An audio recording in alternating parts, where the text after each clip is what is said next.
আমার কপিলের ছেলে সৌদি আরব থেকে আসছে, উনি তো ঠান্ডা ছাড়া কিছু খায় না। বাংলাদেশে তো ঠান্ডা পাওয়া যায় না।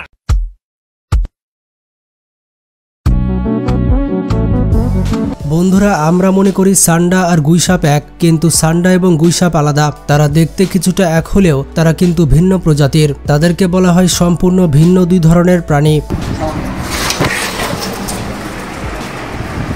সান্ডা এবং গুইসাপ আমাদের পরিচিত দুইটি সরীসৃপ, তবে অনেকেই এদেরকে এক বলেই মনে করেন।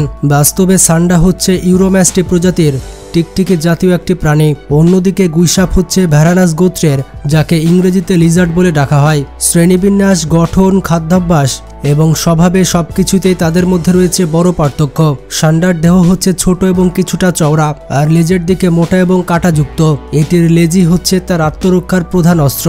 সাধারণত সান্ডার দৈর্ঘ্য 25 থেকে 40 সেন্টিমিটার হয়ে থাকে।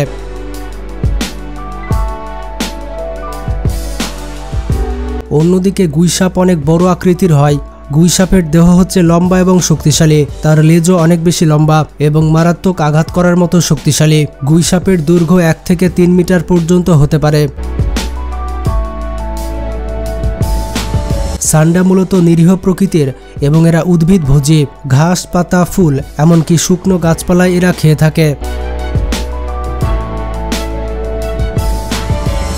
অন্যদিকে গুইসাপ হচ্ছে মাংসাশী। বিভিন্ন ধরনের মাংস গুইসাপ খেয়ে থাকে। ছোট প্রাণী, পাখির ডিম, ব্যাঙ এমনকি পচা গলা মাংস গুইসাপ খেয়ে থাকে। গুইসাপ হচ্ছে শিকারী স্বভাবের এবং প্রয়োজনে দ্রুত দৌড়াতে পারে, এমনকি এরা পানিতে সাঁতারও কাটতে পারে।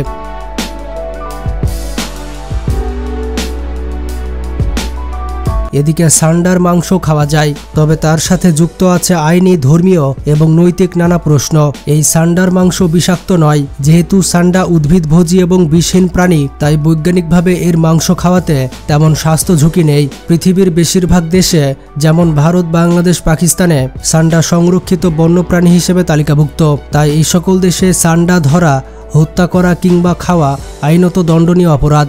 বন্যপ্রাণী সংরক্ষণ আইন অনুযায়ী এতে করে জরিমানা কিংবা জেল হতে পারে।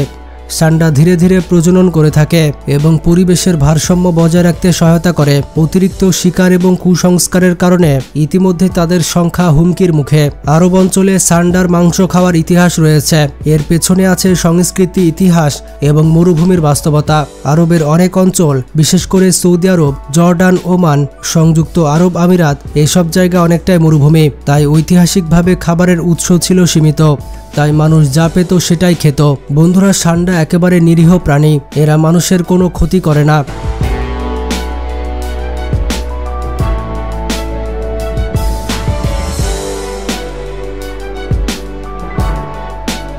অন্যদিকে গুইসাপ যদিও সাধারণ মানুষকে আক্রমণ করে না, তবে কর্নার করলে কিংবা হুমকি মনে করলে এরা কিন্তু মানুষকে কামড় পর্যন্ত দিতে পারে। যদিও গুইসাপ বিষহীন, তবুও কামড়ের ফলে সংক্রমণ হতে পারে।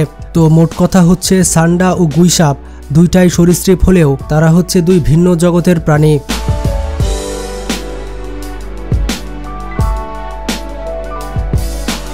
সান্ডা হলো নিরীহ উদ্ভিদভোজী টিকটিকি জাতীয় প্রাণী। অন্যদিকে গুইসাপ হচ্ছে আক্রমণাত্মক শিকারী প্রজাতির প্রাণী। তাই এদেরকে আলাদা করে চেনা কিংবা বুঝতে পারা অনেক সহজ বিষয়।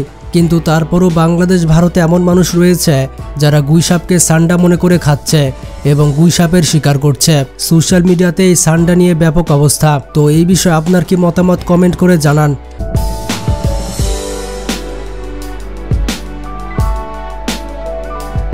সান্ডা এবং গুইসাপের মধ্যে আপনি কোন প্রাণীটিকে নিজের চোখে দেখেছেন কমেন্ট করে জানান। আর ভিডিওটি বেশি বেশি শেয়ার করে সবাইকে জানিয়ে দিন। ভালো থাকবেন, টেক কেয়ার।